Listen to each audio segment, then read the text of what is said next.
Anna thought she was coming to surprise her husband. After 3 years, but she got the greatest surprise of her life.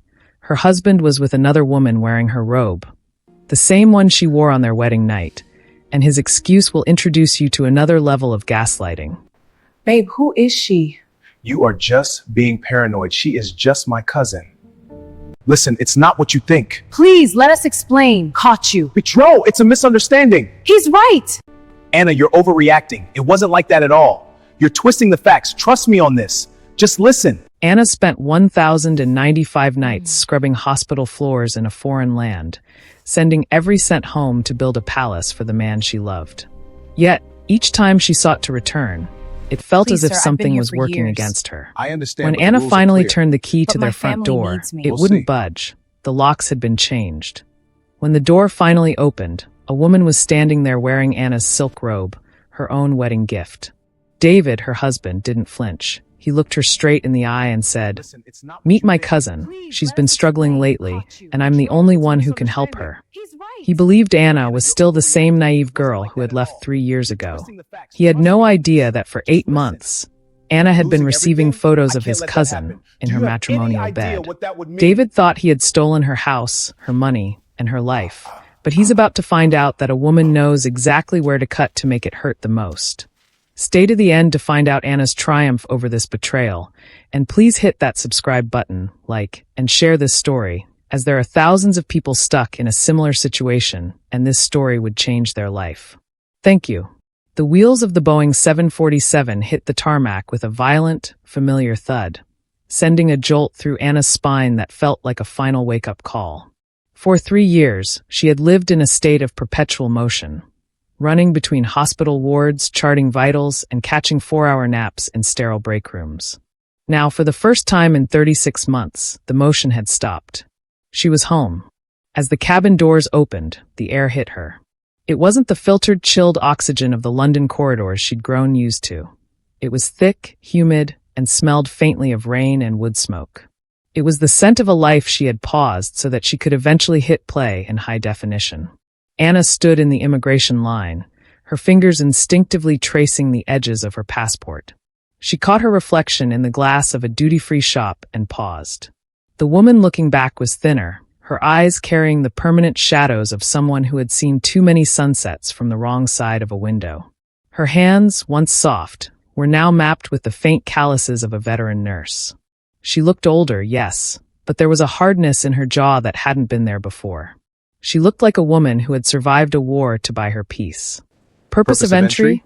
The officer asked, bored. I live here. I'm finally coming home to my husband. I live husband. here, Anna said, her voice cracking slightly. I'm finally coming home to my husband. The officer stamped her book without looking up. He had no idea that the ink on that page represented 3 years of missed birthdays, 2 missed Christmases, and a father's funeral she could only attend via a flickering Zoom link because she couldn't afford to lose the overtime pay. Outside the terminal, the chaos was a symphony. Taxi drivers shouted, families wept in reunion, and the heat wrapped around her like a heavy wool blanket. She ignored the urge to pull out her phone and call David. She could almost see his face, the way his eyes would widen, the way he'd drop whatever he was holding to lift her off her feet. Our palace, Anna. He had called it in their last video call. The duplex is finished. Every brick is a testament to how much I love you. She climbed into a yellow cab, the vinyl seats sticking to her skin. Greenwood Estates, she told the driver. The new development near the valley. As the car wound through the city, Anna leaned her head against the window. Every landmark was a memory. There was the cafe where David had proposed with a ring he could barely afford. There was the old apartment they had shared, a cramped one-bedroom unit with a leaky ceiling and big dreams. It was in that apartment, 3 years ago, that they had made the pact. I have the nursing credentials, David, she had whispered into the dark. If I go, I can make 5 times what we make here. In 3 years, we can buy the house outright. No mortgage. No debt. Just us. David had cried that night, promising to handle everything on the home front. He would oversee the contractors, manage the permits, and wait for her. I'll be the guardian of our dream, he had said. And he had been. Every month, Anna had transferred 80% of her paycheck. She had lived on instant noodles and shared a flat with 4 other nurses just to ensure the bank transfers to David never faltered. She sent money for the foundation, money for the roofing, money for the Italian marble he said would look perfect in their foyer. The taxi slowed as it entered the gates of Greenwood Estates. This was the pinnacle of the city's new wealth, a neighborhood of manicured lawns and high walls. The cab pulled up in front of a stunning, cream-colored duplex with charcoal gray accents. It was beautiful. It was a monument to her exhaustion. Anna paid the driver, her heart hammering against her ribs like a trapped bird. She stood on the pavement, her 2 suitcases at her feet, looking at the house. I did this, she thought, a lump forming in her throat. Every night shift, every difficult patient, every lonely hour. It's all right here. She noticed a few changes. The security lights were different from the ones they'd discussed, and the front garden was blooming with bright red hibiscus instead of the white lilies she loved. He probably wanted to surprise me too, she whispered to herself, a smile tugging at her lips. She reached into her handbag and pulled out her old set of keys. Her hand trembled as she stepped toward the gate. She didn't want to ring the bell. She wanted to walk in, find him in the living room, and tell him that the sacrifice was finally over. She was home, and this time she was staying. The metallic clack of the key against the lock was the first sound of Anna's new reality. She wiggled the brass key, then pulled it out to inspect it, thinking perhaps the salt air of the coast had corroded the edges. It was the same key she had carried in the hidden zippered pocket of her nursing bag for over 1,000 days. She tried again, applying a bit more pressure, but the cylinder remained stubborn, immovable, a cold, mechanical rejection. "Looking for someone, madam?" The voice came from behind her. Anna spun around to see a young man in a crisp Navy security uniform leaning against the gatehouse. He wasn't the elderly, soft-spoken man she remembered David mentioning in his emails. This man was young, alert, and looking at her with a professional suspicion that made her feel like a trespasser on her own soil. "I'm Anna," she said, straightening her shoulders and trying to reclaim the authority that comes with being the person who signs the checks. "I live here. Did David change the locks recently? He must have forgotten to send me the new set." The guard's expression didn't soften. He scanned her dusty suitcases and her tired, travel-worn face. "Mr. David didn't mention any visitors. And he's not home. He went out about an hour ago." "I'm not a visitor," Anna snapped, the exhaustion of the 30-hour journey finally bubbling into irritation. "I'm his wife. I've been working abroad." The guard hesitated, his eyes flickering toward the house. "Madam, I've been here 6 months. I only know the madam who lives inside." Anna felt a chill that had nothing to do with the humid evening air. "The madam who lives inside?" she repeated, her voice barely a whisper. Before the guard could answer, the heavy mahogany front door, the one she had specifically requested be stained a light oak, but which was now a dark, oppressive cherry, swung open. A woman stepped onto the porch. She was younger than Anna, with skin that looked like it had never known the stress of a 12-hour shift or the harsh glow of hospital fluorescent lights. But it wasn't her youth that made Anna's blood run cold. It was what she was wearing. It was a midnight blue silk robe with intricate silver embroidery along the lapels. Anna had bought that robe at a high-end boutique during her first layover in Dubai 3 years ago. She had sent it home in a care package, a gift to herself for the day she finally returned. The woman didn't look confused. She didn't look like a cousin or a distant relative who had hit hard times. She leaned against the doorframe, crossing her arms, her posture radiating an effortless, territorial entitlement. "Is there a problem out here?" the woman asked. Her voice was smooth, cultured, and entirely too comfortable. Anna walked up the driveway, her heels clicking sharply against the pavers she had paid for by the square inch. She stopped at the foot of the porch steps, looking up. "Who are you?" The woman arched a perfectly groomed eyebrow. "I think the better question is, who are you, and why are you harassing my security guard at dinner time?" "Your security guard?" Anna felt a hysterical laugh bubbling in her throat. She gestured to the house, the manicured lawn, the expensive light fixtures. "I am Anna, David's wife. The woman who paid for the roof over your head, the robe on your back, and the very stairs you're standing on." The woman, Esther, didn't flinch. She didn't turn pale or offer a frantic explanation. Instead, she let out a small, patronizing sigh, as if she were dealing with a confused delivery person. "Oh," Esther said, her eyes trailing slowly down Anna's modest travel clothes. "You're the nurse. The one from the city abroad." The way she said the nurse made it sound like a dirty word, a title for a distant servant rather than the matriarch of the home. Esther stepped down one tuck of the stairs, closing the physical gap. The smell of her perfume, something expensive, floral, and aggressive, hit Anna. It was the scent of the red hibiscuses that had replaced Anna's lilies. "David told me you might show up eventually," Esther continued, her tone dropping into a chillingly calm, lady of the house register. "But he said you were staying another year. You really should have called first, Anna. Coming here like this, it's quite desperate, don't you think?" "Desperate?" Anna's voice shook. "I am in my own home." "Is it though?" Esther asked, looking back at the darkened cherrywood door. "The curtains are mine. The furniture is mine. Even the air in here smells like me. You've been gone a long time, Anna. You can't just walk back in and expect to find a space that you vacated years ago." She reached out, her fingers, manicured in a deep blood-red polish, adjusting the collar of the silk robe. "David will be back soon. You can wait in the driveway if you like, but I'm not letting a stranger into my house while I'm home alone. It's a matter of safety." With a final, dismissive look, Esther turned her back on Anna and walked back inside. The heavy door shut with a finality that echoed through the empty street, followed by the audible thud of a deadbolt sliding into place. Anna stood alone in the driveway, the sun setting behind her, casting a long, jagged shadow toward the house she no longer had a key for. The heavy deadbolt had barely settled into its socket when the hum of a high-end engine vibrated through the driveway. Anna turned just as the silver SUV, a model she recognized from the transportation budget David had requested 6 months ago, swept through the gates. The headlights caught her in their glare, pinning her against the dark cherrywood door like a moth to a flame. The engine cut out. For a long, suffocating moment, the driver didn't move. Then the door opened and David stepped out. He looked exactly as he did on their video calls, yet entirely different. The grain of the screen had hidden the expensive sheen of his tailored shirt and the weight of the gold watch on his wrist. He looked like a man of leisure, a man of means, a man who hadn't spent a single day of the last 3 years worrying about a mortgage. His eyes found Anna, and for a split second, the mask of the successful businessman shattered.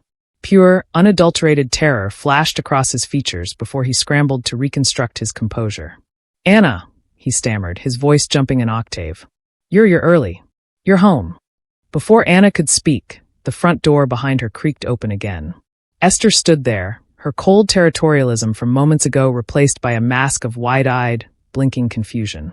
"David," Esther chirped, her voice suddenly lighter, more melodic. "This lady, she says she's your wife." "I was so scared, I didn't know what to do." David rushed up the steps, bypassing Anna for a second before realizing how it looked. He pivoted, grabbing Anna's hands. His palms were sweating. "Anna, honey, I am so sorry. There's been a massive misunderstanding. Let's go inside. Please, let's just get out of the night air." The living room was a hollow version of the one Anna had spent hundreds of hours designing in her head. The plush, ivory rug she'd ordered was gone, replaced by a dark, clinical slate tile. The walls weren't the warm eggshell she'd requested. They were a cold, piercing white.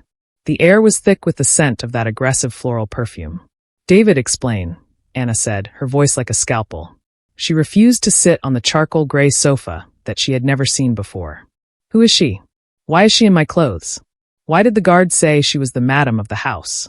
David let out a shaky, forced laugh, rubbing the back of his neck. He looked at Esther, then back at Anna, his eyes darting like a trapped animal's. "The guard? Oh, that's just his way of being respectful. He's new, Anna. He doesn't know the family tree." He took a deep breath, his chest heaving. "Anna, this is Esther. She's my cousin. Well, my distant cousin, Aunt Sarah's daughter from the northern branch. You remember me mentioning them, right?" Anna's brow furrowed. She knew David's family. She had paid for his mother's surgery and his sister's tuition. She had never heard of an Aunt Sarah or a northern branch. "She hit some incredibly hard times about a year ago," David continued, his words gaining speed as the lie took hold. "Lost her job, lost her apartment. I couldn't just let family sleep on the streets, could I? Especially not while we had all this extra room that you paid for. I didn't tell you because I didn't want to stress you out. You were already working those double shifts, saving our future. I thought I'd handle the family burden on my own. Esther stepped forward, her head bowed in a display of practiced humility. The arrogant lady of the house, who had looked at Anna with disgust on the porch, was gone. In her place was a victim of circumstance. "I am so sorry, Anna," Esther whispered, her voice trembling with faux emotion. "I was so embarrassed to be staying here as a charity case. When you showed up, I was defensive because I was ashamed.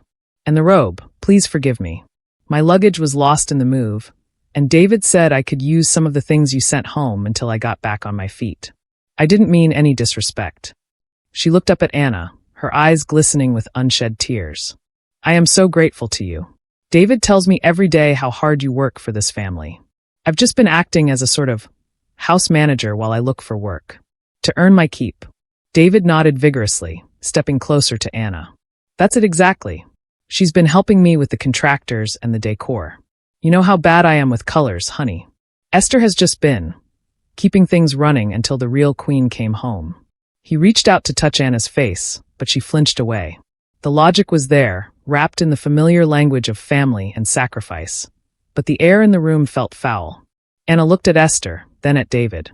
The cousin was wearing her robe, her perfume filled the air, and her presence was etched into every corner of a house that was supposed to be a sanctuary for two. "A cousin," Anna repeated, her voice flat. "From a branch I've never met. Distant," David emphasized, his smile flickering. "But still blood, Anna. You know how I am about family." Anna looked at the two of them. David's desperation was palpable, and Esther's gratitude felt like a cheap coat of paint over rusted iron.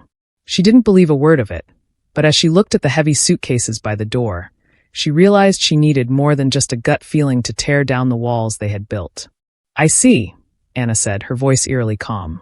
"Well, if you're family, Esther, I suppose there's no harm in you staying one more night while I settle in. I'm far too tired to discuss family burdens any further." David's relief was so loud it was almost a physical sound. "Exactly. Rest, honey. We'll get you all set up in the guest room." "The guest room?" Anna cut him off, her eyes snapping to his. David stammered. "I just meant, until we can clear out Esther's things from the master suite tomorrow. She's been staying there to keep the room aired out. You know, for maintenance." Anna didn't blink. "I'll sleep in my own bed, David. Esther can find the sofa. She's family after all. She won't mind, will she?" Esther's fake smile twitched, but she nodded slowly. "Of course, Anna. Whatever you need." The sound of the master shower hummed through the walls, a steady, rhythmic thrum that usually signaled peace. To Anna, it sounded like a ticking clock. David was behind that frosted glass, washing away the sweat of his lies, while Esther had slunk down to the kitchen, presumably to prepare tea, in a desperate bid to maintain her role as the grateful houseguest. Anna stood in the center of the master bedroom, her heart beating a jagged rhythm against her ribs. The room was beautiful, vaulted ceilings, recessed lighting, and a panoramic window overlooking the valley. It was exactly what she had described to David in those late-night emails from the hospital break room. But as she stood there, she realized the room didn't belong to her. She walked over to the nightstand on David's side of the bed. There, sitting in a silver frame she didn't recognize, was a photo. It wasn't a wedding picture of her and David. It was a shot of David and Esther at a beach resort. They were leaning into each other, the sunset painting their skin gold. David's arm was draped possessively around Esther's waist, and her head rested on his shoulder with an intimacy that no distant cousin would ever dare. David was laughing, a genuine, carefree laugh Anna hadn't heard in years. A cold, sharp clarity began to settle in Anna's gut. She set the photo back down, her fingers trembling. She moved toward the master bathroom. The steam from David's shower had begun to fog the mirrors, but the vanity was clear. It was a battlefield of betrayal. There was an array of high-end skincare serums, designer perfumes, and a tray of expensive lipsticks, all in shades of bold, blood red that Anna never wore. She picked up a bottle of moisturizer. She knew exactly how much it cost. She had seen the same brand in the duty-free shops in London. It cost the equivalent of 3 back-to-back night shifts in the intensive care unit. While she was emptying bedpans and monitoring heart monitors, David was using her wire transfers to buy Esther the luxury of a pampered life. "Anna, you still in there?" David's voice called out from behind the shower curtain, muffled by the water. "Just unpacking a few things," she replied, her voice remarkably steady. The nurse in her, the part of her trained to stay calm during a code blue, had taken over. She walked toward the walk-in closet, the one she had dreamed of for 3 years. She pulled back the sliding doors, expecting to see her old boxes and the few pieces of clothing she'd left behind. Instead, she found a boutique. Rows of designer dresses hung neatly on velvet hangers. Silk blouses, cashmere sweaters, and leather jackets lined the racks. On the floor, a custom-built shoe rack held dozens of pairs of heels, none of which belonged to Anna. She reached out and touched a tag on a cream-colored wool coat. The price was still on it. It was more than she had sent for the foundation repairs David had claimed were urgent last winter. She found her own belongings shoved into a corner in 3 battered cardboard boxes, looking like trash in a palace. She opened one and found her old nursing textbooks and a few modest sweaters, smelling of mothballs and neglect. The betrayal wasn't just physical, it was architectural. David hadn't just brought another woman into their bed. He had used Anna's life force to build a world where she had no place. Every dollar she had saved by eating cold sandwiches and skipping heat in her tiny foreign apartment had been converted into this. A shrine to a woman who was currently downstairs playing the part of a pauper. She heard the shower turn off. The sudden silence was deafening. Anna stepped out of the closet just as David emerged from the bathroom, a towel wrapped around his waist. He looked at her, then his eyes flickered nervously toward the closet door she hadn't quite closed. "Everything okay, honey?" he asked, his smile not reaching his eyes. "I know it's a lot to take in. I told Esther we need to get her stuff moved out first thing in the morning. She's a bit of a maximalist, you know? Typical family drama." Anna looked at him, really looked at him. She saw the guilt in the way he wouldn't hold her gaze and the calculation in the way he kept his distance. She thought of the 80% of her salary she had sent faithfully every month. She thought of the investments he had detailed in his spreadsheets, the stocks he said were growing, the property he said was appreciating.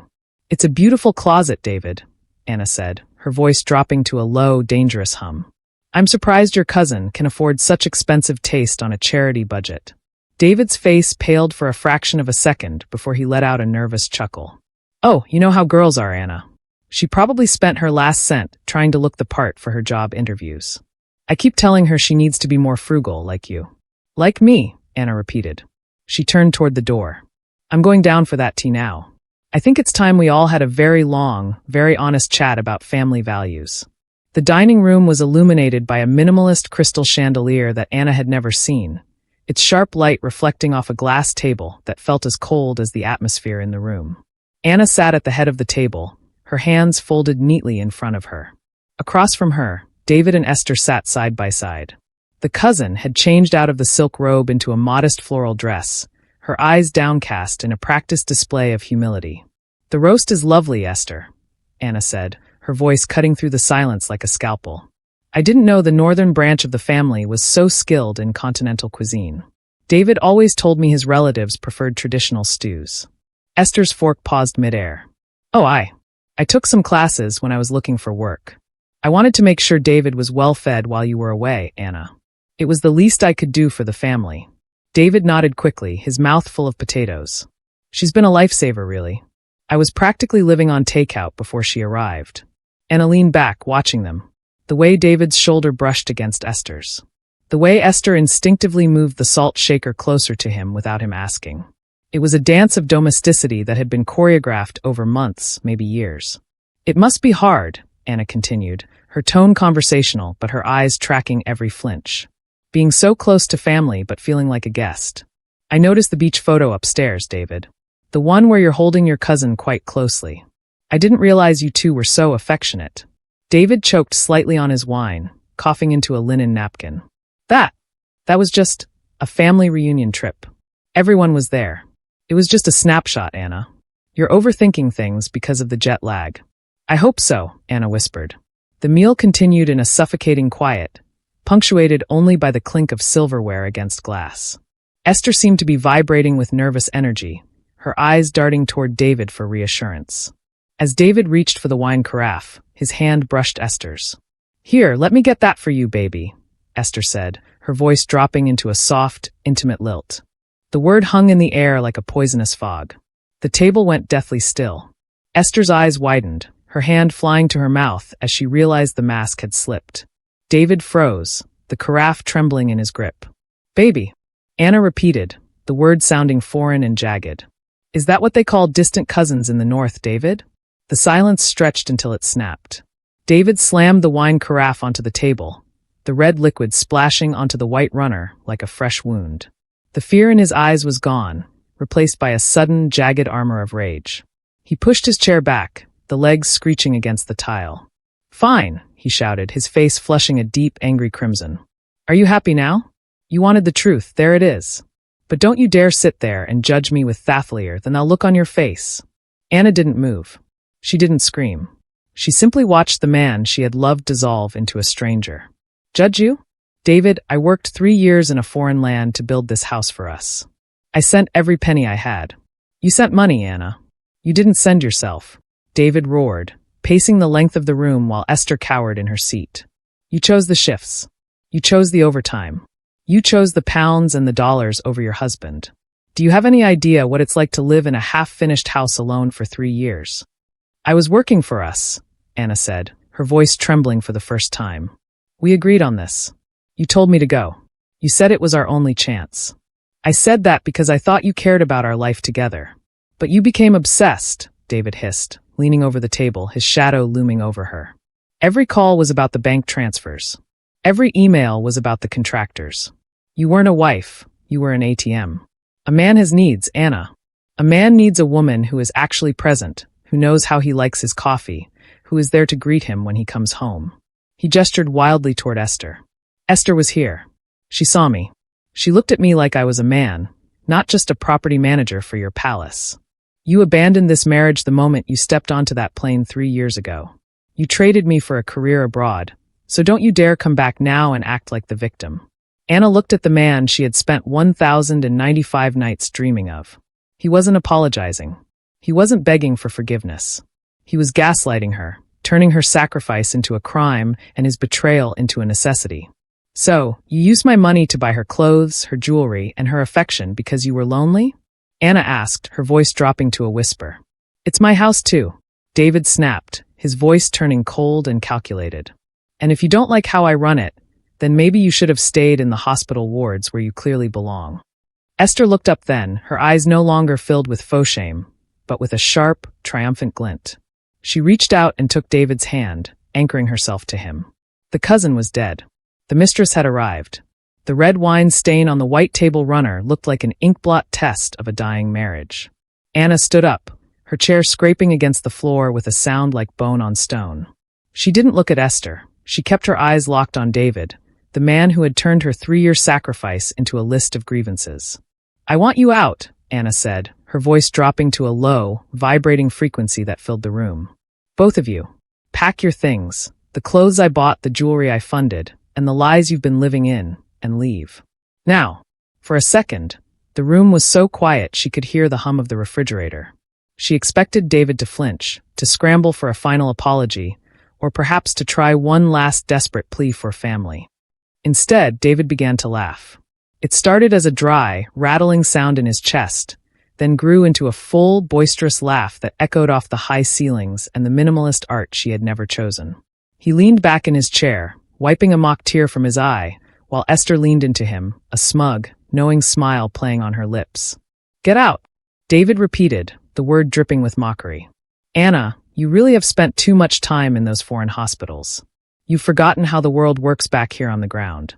"This is my house, David," Anna countered, her hand gripping the edge of the table so hard her knuckles turned white. "I have the bank receipts for every single brick. I have the wire transfer logs for the roofing, the plumbing, and the very chair you're sitting on. I worked 16-hour shifts, double nursing on holidays, to pay for this. You were just the manager." David stood up slowly, his height now used as a weapon of intimidation. He walked toward a lacquered cabinet in the corner of the dining room and pulled out a sleek, leather-bound folder. He tossed it onto the glass table. It landed with a heavy, sickening thud. "Go ahead," David challenged, gesturing toward the folder. "Read it.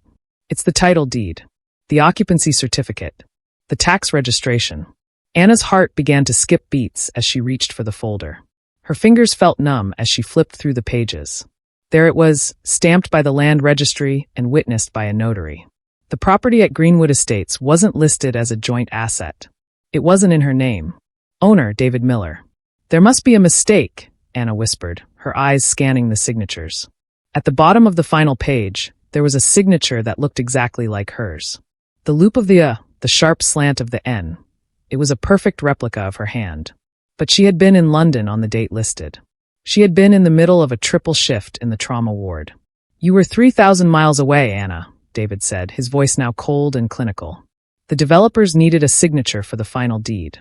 The bank needed a signature for the title transfer. I couldn't exactly wait for you to fly back, could I? So I did what was practical. I handled it." "You forged my signature," Anna gasped, the air leaving her lungs. "This is fraud, David.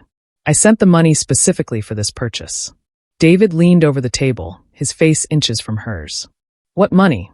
You mean the gifts you sent to your husband? Because that's what the law sees, Anna. In this country, without a written investment contract stating otherwise, any funds transferred between spouses are legally considered gifts. You sent me money out of the goodness of your heart to support your husband. I chose to invest that gift into a property in my name." He stood back, adjusting his gold watch with a terrifyingly calm precision. "Legally, you are a guest in this house. You have no claim to the deed, no claim to the equity, and no claim to the furniture. I've already consulted with a lawyer. He confirmed that since we never signed a formal partnership agreement for this project of yours, you're just a wife who sent her husband some extra cash while she was away." Esther stood up then, walking around the table to stand beside David. She reached out and smoothed the lapel of his expensive shirt, the one Anna had paid for. "You see, Anna," Esther said, her voice dripping with artificial pity. "While you were busy counting pennies and working for strangers, David was here building a kingdom. And in a kingdom, there's only room for one queen. And I'm the one who stayed by his side when he was lonely. Anna looked from the forged documents to the two people standing before her. The betrayal had shifted from an affair of the heart to a calculated heist of her entire life's work. They hadn't just replaced her in the bed, they had erased her from the ledger. "You think you've won," Anna said, her voice barely audible over the roar of blood in her ears. David smiled, a slow, cruel expression. "I don't think, Anna. I know. You can take your 2 suitcases and go back to the airport tonight. Or, if you promise to be quiet and stay in the guest room, I might let you stay until you find a small apartment you can actually afford. After all, I'm a generous man." Anna looked down at the forged signature one last time. She didn't scream. She didn't cry. Instead, she felt a cold, hard diamond of resolve form in the center of her chest. The dining room remained heavy with the scent of David's smugness and Esther's floral perfume, a cloying mixture that made the air feel like it was thickening into lead. David stood tall, the forged deed still resting on the table like a trophy. He expected a breakdown. He expected Anna to collapse into the chair, weeping over the 3 years of her life he had just deleted with a fountain pen. Instead, Anna reached into her handbag. Her movements were slow, deliberate, the same steady grace she used when preparing a syringe for a delicate patient. She pulled out her smartphone and placed it on the glass table, right next to the fraudulent documents. "You really think I'm that easy to erase, David?" Anna asked. Her voice was devoid of the tremor it had held moments ago. It was flat, clinical, and terrifyingly calm. "You think I spent 3 years in a high-intensity trauma unit without learning how to monitor a failing heart? I've been watching yours stop beating for 8 months. David's smirk didn't vanish, but it flickered. "What are you talking about? You were working double shifts. You barely had time to Skype." "I had plenty of time to read," Anna replied. She tapped the screen of her phone and slid it across the table toward them. The first image that bloomed on the screen was a high-resolution photo of the cream-colored duplex. It wasn't a promotional shot from the developer. It was a candid photo taken from a car across the street, dated 7 months ago. It showed David and Esther carrying a new velvet headboard through the front gate, the same one currently sitting in the master suite. Anna swiped. The next image was a screenshot of a bank transfer David had made to a boutique jewelry store, using the emergency plumbing fund Anna had wired him in November. "I didn't find out today, David," Anna said, her eyes boring into his. "I found out last July. Every photo, every receipt, every location tag. It's all been curated into a very organized digital folder. I call it the cost of betrayal. Esther reached for the phone, her perfectly manicured fingers trembling. As she scrolled, her face drained of color, turning a sickly, translucent gray. How did you get these? You weren't here. Nobody was here." "Not nobody," Anna whispered. "Someone was watching. Someone you know very well, Esther. Someone who didn't appreciate being left at the altar, so you could move into a house built by another woman's sweat. The name hit the room like a physical blow. James. Esther gasped, her hand flying to her throat as if she were choking. David looked between the two women, his confusion rapidly turning into a cold sweat. Who the hell is James? James was Esther's fiancé, Anna said, savoring the way David's jaw dropped. The man she was supposed to marry before she decided that being a struggling cousin in a duplex was a better career move. He didn't take the breakup well, especially when he realized she hadn't just moved for a job. She'd moved for a lifestyle. He found me on social media. He was the one who sent the first email. He called himself a friend of the truth. For 8 months, while David thought he was being clever, James had been a ghost in the machine. He had followed them to the beach resorts. He had sat in his car outside the gated community, documenting every time Esther wore Anna's clothes. He had even hacked into the household's Wi-Fi router to track the devices connected to it. He had fed Anna a steady diet of reality, while she fed David the money he craved. He sent me everything, David, Anna continued, her voice gaining a hard, metallic edge. He sent me the audio recordings of you two laughing about how naive I was. He sent me the photos of the Aunt Sarah you made up. But most importantly, he sent me the contact information for the notary you used to forge my signature on those deeds. David's hand moved instinctively toward the leather folder, but Anna was faster. She pulled it back toward her side of the table. You think a forged deed is a shield? In the world of international finance and property law, it's a confession. James has already verified that the notary you used has a history of flexible ethics. We have the paper trail of the bribes you paid him, David. Every cent of it came from the money I sent for the balcony reinforcement. The power dynamic in the room didn't just shift, it inverted. David, who had been towering over her moments ago, now looked small, his expensive clothes suddenly looking like a costume that didn't fit. Esther began to sob, but there was no charity case humility in it now. It was the sound of a woman watching her stolen kingdom crumble. You've been spying on us for nearly a year? David croaked, his voice brittle. I wasn't spying, David, Anna corrected him, standing up and looking down at both of them. I was conducting an audit, and I'm afraid your account is severely overdrawn. The name James continued to ring in the room like a funeral bell. Esther had collapsed back into her chair, her hands trembling so violently that the ice in her water glass rattled against the rim. David, however, was trying to salvage the wreckage of his ego. He stood by the sideboard, his knuckles white as he gripped the wood, trying to summon the arrogance that had served him so well for the last 2 years. So, you have some photos and a bitter ex-boyfriend on your side, David sneered, though his voice lacked its previous steel. That doesn't change the law, Anna. A photo of me at the beach doesn't invalidate a signed deed. A video of Esther in your robe doesn't change the fact that the money you sent was a gift to your husband. You can cry fraud all you want, but in a court of law, paper beats feelings every single time. Anna looked at him, and for the first time since she had landed, she felt a genuine sense of pity. Not for the man he was, but for the man he thought he was, a mastermind who had brought a knife to a nuclear standoff. You're right about one thing, David, Anna said, reaching back into her travel bag. Paper does beat feelings. That's why I brought this. She pulled out a thick, heavy brown envelope, sealed with a red wax stamp that bore the insignia of an international law firm. She didn't toss it. She placed it on the table with the reverence of a judge delivering a verdict. You think I went abroad unprotected? Anna asked, her voice dropping into a low, resonant tone. Before I boarded that plane 3 years ago, I didn't just pack my scrubs and my stethoscope. I spent my last 2 weeks here in meetings with a high-end firm that specializes in cross-border wealth management. I knew I was going to be sending back significant sums of foreign currency, and I knew that distance could do strange things to even the strongest foundations. She broke the seal and pulled out a multi-page document, crisp and intimidating. This, she said, tapping the first page, is an international asset protection agreement. I had it drafted and notarized before I left, and I had you sign a series of standard power of attorney documents for the house construction. What you didn't bother to read in those boring papers was a clause that linked every single wire transfer from my foreign account to this specific property as a matrimonial investment. David's eyes darted to the document, his breath hitching. In your little fantasy, Anna continued, those transfers were gifts. But according to this agreement, which is registered both here and with the International Banking Authority, Every dollar I sent was a documented contribution toward a joint asset. By forging my signature to claim sole ownership, you didn't just commit a simple act of domestic forgery. You committed international financial fraud. She leaned forward, her shadow stretching across the table until it touched Esther's trembling hands. Because the funds originated from a foreign healthcare contract and were protected under this agreement, your attempt to divert those assets into a solo deed triggers a criminal investigation. This isn't a divorce court issue anymore, David. This is a felony.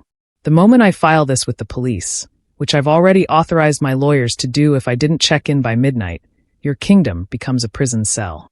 The silence that followed was absolute. David reached out, his fingers brushing the edge of the document as if he wanted to tear it, but he stopped. He knew that destroying this copy wouldn't matter. The digital original was sitting in a secure server thousands of miles away, guarded by lawyers who didn't care about his needs or his loneliness. You trapped me, David whispered, the color finally leaving his lips entirely. No, Anna corrected him, her eyes as cold as the North Sea. I protected myself. You trapped yourself the moment you decided that my hard work was your play money. You thought you were playing a game of chess against a nurse, but you didn't realize I've spent the last 3 years in the most cutthroat medical environment in the world. I've handled life and death every single night. You've just been playing house with a woman who doesn't even know your real family tree. Esther let out a small, broken whimper. David, you said it was handled. You said she'd never find out. David didn't answer. He looked at the brown envelope, then at the woman standing before him. The wife he had dismissed as a money-making machine was gone. In her place stood a titan, a woman who had built a fortress while he was busy decorating a cage. So, Anna said, her voice echoing in the vast, empty beauty of the room. The police are waiting for my call. The notary you bribed is likely already being questioned by the regulatory board. And James? James is waiting outside the gate to see Esther leave with nothing but the clothes she walked in with. How would you like to proceed, David? The heavy silence that followed Anna's ultimatum was not the peaceful kind. It was the pressurized quiet of a deep-sea wreck just before the hull collapses. David's hand remained frozen an inch above the International Asset Protection Agreement, his fingers twitching. The mastermind, who had spent 2 years forging a life out of stolen labor, was now staring at the blueprint of his own destruction. The first crack in the alliance didn't come from David, but from Esther. The woman who had lounged on the porch in Anna's silk robe, radiating territorial smugness, suddenly looked like a cornered animal. She shoved her chair back, the screech of metal on tile sounding like a scream. A felony, David? Esther's voice was no longer melodic or humble. It was shrill, vibrating with a desperate need for self-preservation. You told me this was all above board. You told me the house was yours, that the money was a settlement for the emotional trauma she caused by leaving you. You never said anything about international fraud. David looked up at her, his eyes bloodshot and wild. I did it for us, Esther. I did it so we could have a life without waiting for her permission for every single penny. For us? Esther hissed, her face contorting with rage. You didn't do it for us. You did it because you're a coward who couldn't build anything on his own. You used me to play house in a building that doesn't even belong to you. I left James for this? I left a man who actually owned his apartment for a guy who's about to be a guest of the state. David's face turned a shade of purple that made Anna wonder, for a fleeting professional second, if he was about to have a stroke. He stood up, towering over Esther. Don't you dare talk about James. If you hadn't been so careless with your past, that pathetic loser would never have found us. He's the reason she's sitting there with a folder full of our lives. Your baggage is what brought the walls down, Esther. You brought a spy into my sanctuary. Your sanctuary? Esther laughed, a jagged, hysterical sound. This isn't your sanctuary, David. It's hers. I'm wearing a dead woman's clothes in a house built on her blood.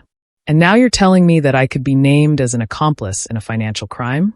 I'm not going to prison for you. I was just a tenant. I didn't sign those deeds. You spent the money. David roared, his voice bouncing off the high ceilings Anna had paid for. Who do you think paid for that car outside? Who paid for the designer bags in the closet? You knew exactly where the transfers were coming from, Esther. You saw the bank alerts. You saw the name Anna on every single one of them, and you didn't say a word as long as the credit card cleared. Anna sat perfectly still at the head of the table, her hands folded.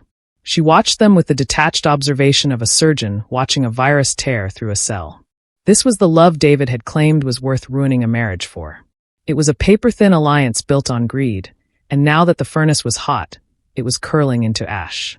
I was a victim of your manipulation, Esther shouted, grabbing her handbag from the floor. I'll tell the police everything.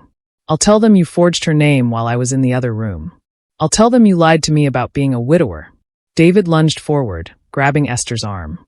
You're not going anywhere. We're in this together. Let go of me, you loser. Esther wrenched her arm away, her eyes darting toward the front door. James is outside. At least he's a man who can protect what's his. You're just a thief who got caught by a nurse. She turned toward Anna, a flash of her old arrogance returning as a final defense. You can have him, Anna. You can have this cold, empty house and this pathetic man.